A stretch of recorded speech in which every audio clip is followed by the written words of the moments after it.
안녕하십니까. 고객님만의 부동산 전문 매니저 송도 투데이 부동산 도니투데이입니다.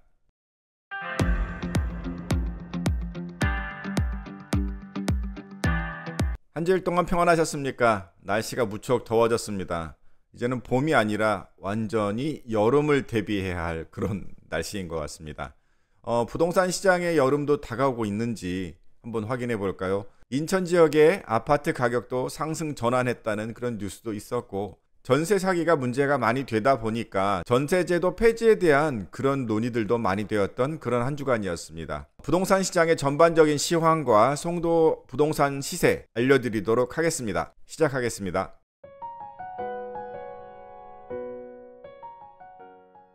먼저 송도 아파트 시세부터 말씀을 드리겠습니다. 첫 번째로는 송도 자이하버뷰 2단지가 되겠습니다. 자이하버뷰 같은 경우는 2011년도 2월에 준공을 한 하버뷰 라인이라고 말하는 그 학원가 라인의 스타트 지점에 있다, 이렇게 볼 수가 있어요.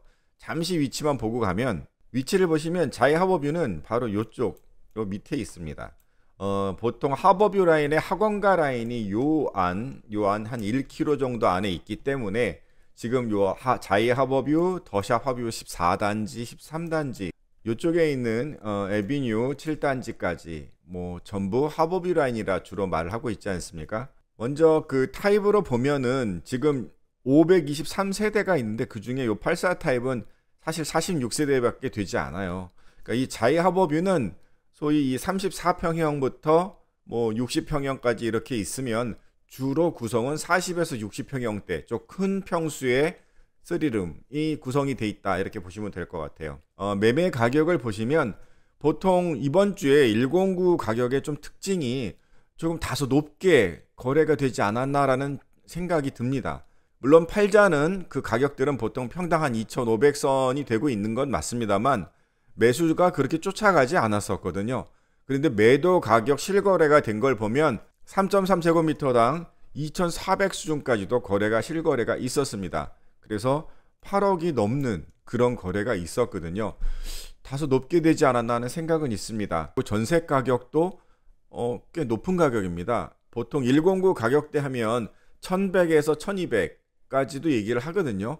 근데 이번 주간에는 1,200에서 1,300까지도 실거래가 뜬 거를 보면, 글쎄요, 좀 더 지켜는 봐야겠습니다만 109가 조금 다소 강하게 거래가 된 한 주가 아니었나, 이렇게 볼 수가 있겠습니다. 월세도 많지는 않지만 거의 전세 가격과 맞춰서 거래가 되고 있습니다. 그리고 309에 있는 이 더샵 마스터뷰 22블록 여기를 한번 말씀을 드릴 텐데요. 이쪽의 84 타입 같은 경우는 오히려 이렇게 690세대 중에서 430세대가 되는 꽤 많은 비중을 차지하고 있는 그런 단지입니다. 지어진 준공도 2015년이니까 그 이후에 된 비교적 최근의 아파트죠. 매매 가격 같은 경우는 8.2억 정도 되는데 뭐 비슷합니다. 사실은 109에 있는 아파트랑 뭐 8억대 매매 가격은 비슷했는데 이쪽도 뭐 다소 센 거 아니냐, 그렇지만 최근에는 사실 요거보다는 밑으로 호가도 금매도 보이고, 그래서 그냥 요 8억 2천은 고가를 찍은 거고 한 8억 수준이다, 이렇게 비슷한 수준이다 보시면 될 것 같아요. 전반적으로 어쨌든 이 309에 있는 이 아파트도 높게 거래가 됐죠. 전세 가격도 같이 4억을 썼습니다. 그런데 실제로 여기는 융자가 물론 있으면 다르긴 합니다만 평당 1,000만 원 수준 약간 넘는 데에서도 충분히 물건이 보입니다. 융자를 감안하고 전세보증보험 가입이 가능한 레벨이라면 오히려 이 109보다도 가격은 더 낮았다, 이렇게 볼 수가 있어요. 월세도 비슷하게 거래는 됩니다. 근데 많지가 않더라고요. 다음은 509에 있는 송도 에듀폴의 프리지오가 되겠습니다.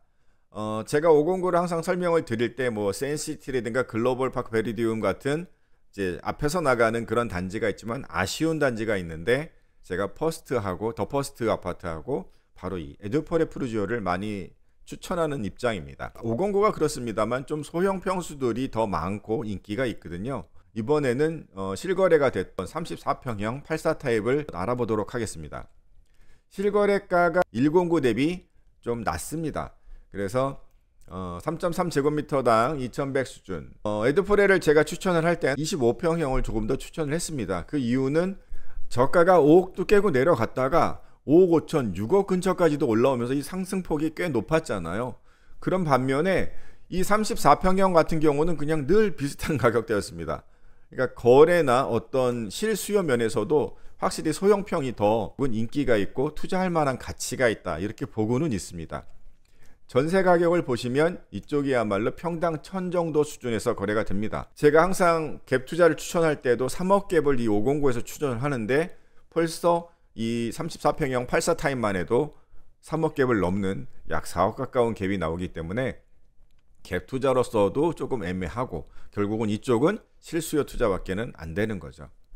월세는 보증금이 약간 낮은 한 3천만 원대에서 주로 찾고 있는 편입니다.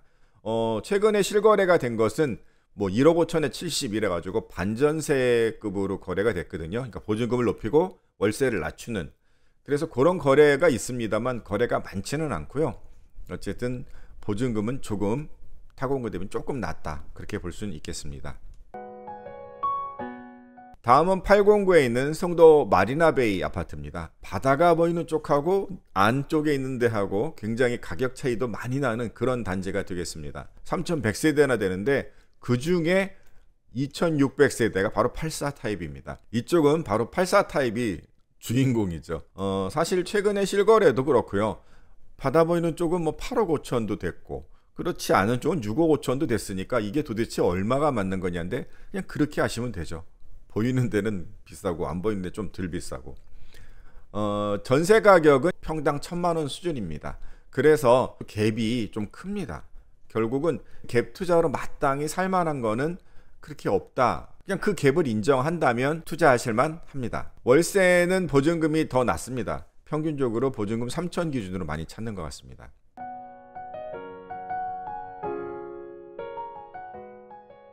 다음은 오피스텔 시세입니다. 먼저 이번 주에는 송도 지웰 프루지오시티 원룸짜리하고 힐스테이트 송도 더 테라스를 한번 말씀드리겠습니다. 지웰 프루지오시티 위치만 잠깐 보고 가겠습니다.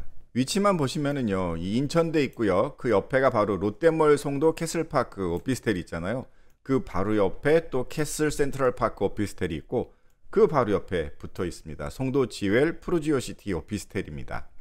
송도 지웰 프루지오시티는 원룸이 25제곱미터입니다. 그러니까 조금 더 큰 원룸 사이즈가 되죠. 8평이 조금 안 돼요. 2019년도 11월 달에 준공됐으니까 비교적 최신의 오피스텔이 되겠고요. 506세대 중에서 바로 370세대가 바로 이런 스타일입니다. 방과 거실이 이렇게 구분이 돼 있어요. 그런 걸 보통 우리가 1.5룸이라고 부르잖아요. 그러면 1.5룸은 사실 조금 더 큰데, 그러니까 원룸인데도 그렇게 쓰기에 굉장히 유용하죠. 그래서 인기가 꽤 많습니다. 매매 가격은 최근에 2억까지도 체결이 됐고 그 근처 1억 9천, 2억 그 정도면 체결이 된 경우도 있습니다. 이번 주에는 뭐 체결이 없었고요.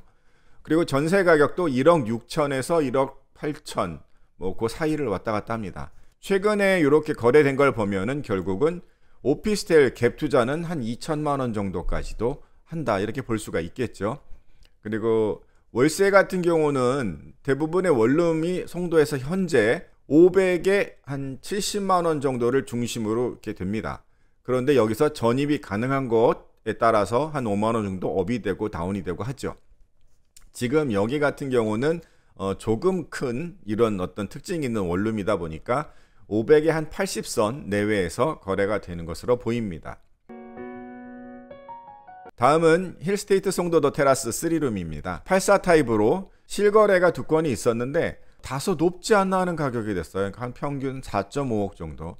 지금 84 타입이 4억 5천이면 뭐 싸지는 않은 느낌이죠. 하지만 뭐 말은 됩니다. 그 옆에 새로 신규 입주한 호반 같은 경우는 분양가가 워낙 낮아서 한 4억 선까지도 보고 있는 거고요. 이제 앞으로 입주 예정인 대방 오피스텔 같은 경우도 지금 분양가가 워낙 높습니다.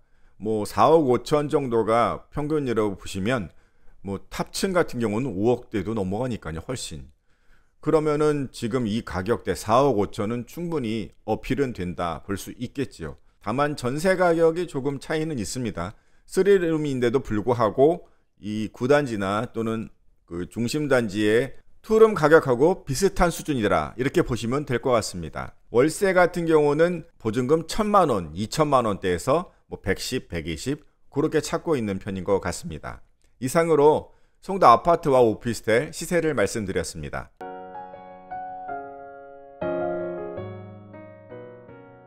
네, 이번 주에 부동산 핫 뉴스로는 분양권 전매 제한 규제 완화 이후에 한 달 동안에 분양권 거래가 굉장히 늘었다, 이런 뉴스가 있었습니다. 지난달 7일 이후에 총 수도권 분양 거래 949건인데 이게 지난해에 391건 이거에 비해서 142%나 증가했다 하는 그런 뉴스가 있었습니다. 다만 웃돈이라고 하죠. 프리미엄이 거의 붙지 않은 무피 이런 거래가 또 많았고요. 이유가 뭘까 슬쩍 봤더니 실거주 의무도 아직 남아 있고요. 분양권 양도세가 1년이라면 77%고 그 이상이면 66%잖아요. 그러니까 너무 많다 이래가지고 거래가 사실 더 활성화되지는 못하고 있다 하는 그런 분석의 뉴스가 있었습니다. 그래서 분양권 전매가 어떻게 이루어지는 건지 그 과정을 한번 설명을 드리려고 해요. 분양권의 전매 과정은 그렇습니다. 분양권의 매매 계약을 먼저 합니다. 그 매매 계약을 할 때 그 금액은, 그러니까 여태껏 처음에 계약금을 내잖아요. 그러니까 계약금을 내고 중도금까지가 내가 부담해야 될 그 부분인 거죠. 근데 중도금을 만약에 대출을 받았다면 그 대출을 승계받게 되는 겁니다. 그러니까 내가 그 대출 내가 갚을게요 하고 넘겨받는 그 단계가 되겠습니다. 그리고 거기에다가 웃돈이라고 하는 프리미엄을 얹어서 줍니다. 그리고 확장하는 거죠. 발코니를 확장했다거나 그 다음 옵션, 에어컨을 풀로 들어가거나 이런 거에 대한 계약금이 있을 거예요. 근데 납입한만큼을 내고 내가 분양권을 매입하게 됩니다. 그래서 매입 금액은 요 네 가지를 다 더한 만큼이 계약서에 기록이 되게 됩니다. 그리고 나서 거래 신고를 합니다. 지자체에 방문을 하거나 또는 온라인으로 신고를 할 수가 있죠. 그 거래 신고는 지난주에도 제가 한번 보여드린 적이 있어요. 가서 보고 오세요. 조회수가 너무 떨어져요. 계약을 하고 나서 30일 이내에 하게 되는데 공인중개사가 거래를 중간에 했기 때문에 중개사를 통해서 거래 신고를 할 수도 있는 겁니다. 그러면은 신고 필증이 나와요. 지난주 꼭 참조하세요. 여기다 올려드릴게요. 대출 승계 및 분양계약서 권리자 변경을 할 때에는 바로 이 신고 필증이 필요하거든요. 거래 신고하시고 맨 끝에 나오는 그 신고 필증, 그거를 받으셔야 됩니다. 중도금을 승계를 받게 됩니다. 매도인이 중도금을 대출을 받았을 때는 해당 은행에 가서 바로 매수인이 승계하게 되는데 아까 신고 필증이 바로 필요한 거예요. 그러면 그 매도인의 근저당 잡혔잖아요. 그거를 말소하고 지금 이 승계를 받은 사람, 매수자가 개인 신용도에 따라서 승계받게 됩니다. 그래서 대출 승계 확인서 또는 동의서를 발급을 은행이 해주게 되고 명의는 매수자의 명의가 되는 거죠.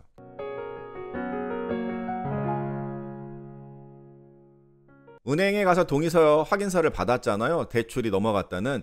그러면 시행사 또는 그 분양사무소에 가가지고 미리 예약을 하셔야 돼요. 많은 사람이 있으니까. 매매로 이제 실거래가를 신고했으니까 그러면 신고 필증을 들고 중도금 대출을 승계받은 것을 확인서 그리고 분양계약서 원본 기타 필요 서류를 가지고 직접 가셔야 돼요.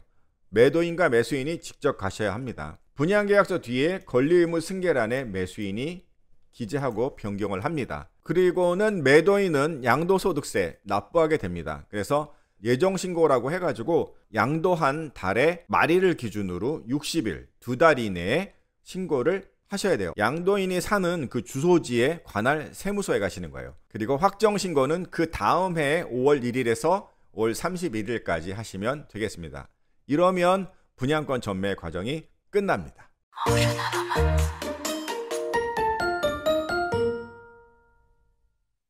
네, 도니의 부동산 투자 조언 이번 주도 말씀을 드리겠습니다. 조언을 한자로 찾아보면 돕는 말입니다. 돕는 말. 그러니까 저는 흐름을 먼저 읽고 또는 읽고 분석을 해서 도움이 되는 방향으로 저는 이렇게 제안을 드리는 겁니다. 근데 요즘의 흐름을 한번 이렇게 읽어봤더니 전세 이야기가 어디 가나 가장 많아요. 국토부 장관 발언인데요. 전세 준 임대인은 아주 파렴치하다라는 식으로 얘기를 하고 있습니다. 전세제도는 임대인이 세입자한테 그 목돈을 무료로 이렇게 이자 없이 빌려서 받은 건데 이걸 갚을 생각을 안 한다라는 것 자체가 황당하다. 그러면서 뭐 새로 들어올 사람 없으니까 돈 못 주겠다 하는 거는 뭐 도둑놈 신부 아니냐는 식으로 막 몰아가더라고요. 어쨌든 그렇습니다. 흐름이 그래요, 요즘.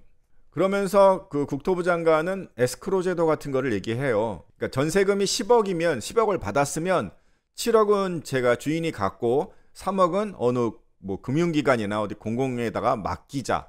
그러면 나중에 경매 뚝 떨어져도 내가 일단은 어느 정도는 보장을 받고 시작을 할 수 있으니까 안전하지 않냐. 그래서 임차인은 극단적인 상황에 자기 전세금을 좀 지키고 임대인의 그 지나친 갭 투자, 투기를 막을 수 있다라는 그런 생각으로 그 제도를 말을 한 것 같습니다.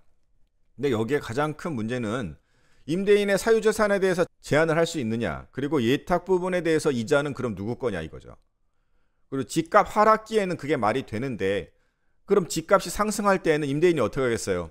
나 그렇게 하기 싫어, 나 돈 맡기기 싫어. 그러면 결국은 비율 조정을 임차인에서 또 할 것이고, 앞에다가는 그 비율대로 썼지만 뒤에 가서는 일단 내가 내줄게 하는 그런 상황이 또 벌어지는, 불법을 예고하는 겁니다. 이게 될 수가 없습니다. 그런데 이 흐름은 전세 제도를 결국은 없어지는 방향으로 갈 것 같습니다.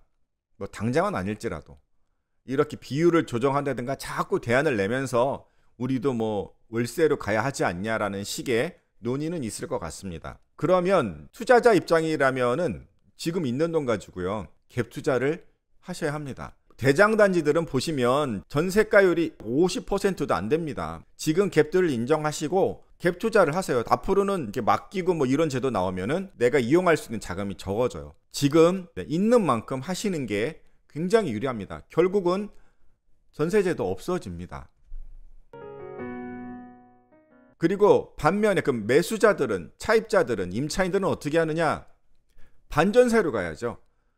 사실은 그게 나가는 것 같지만 월세 많이 나가는 것보다 이자보다 낫기 때문에 자기가 전세를 선택했던 거고, 그런 선택이 임차인한테 꼭 나쁜 것만도 아니었어요. 그러니까 집을 사기 위한 사다리라고 했잖아요. 월세 타입을 가신다면 반전세 타입, 아까 1억 5천에 70짜리가 더 많았던 것처럼 그렇게 가셔야 합니다. 전세가 없어지는 흐름에 대항하는 임대인과 임차인의 그 입장을 한번 말씀드렸습니다.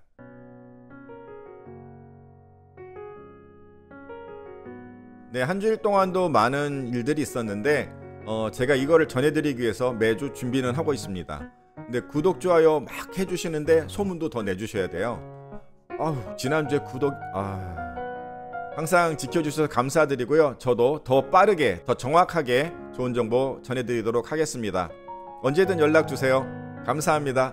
고객님만의 부동산 전문 매니저 송도투데이부동산 도니투데이였습니다. 감사합니다.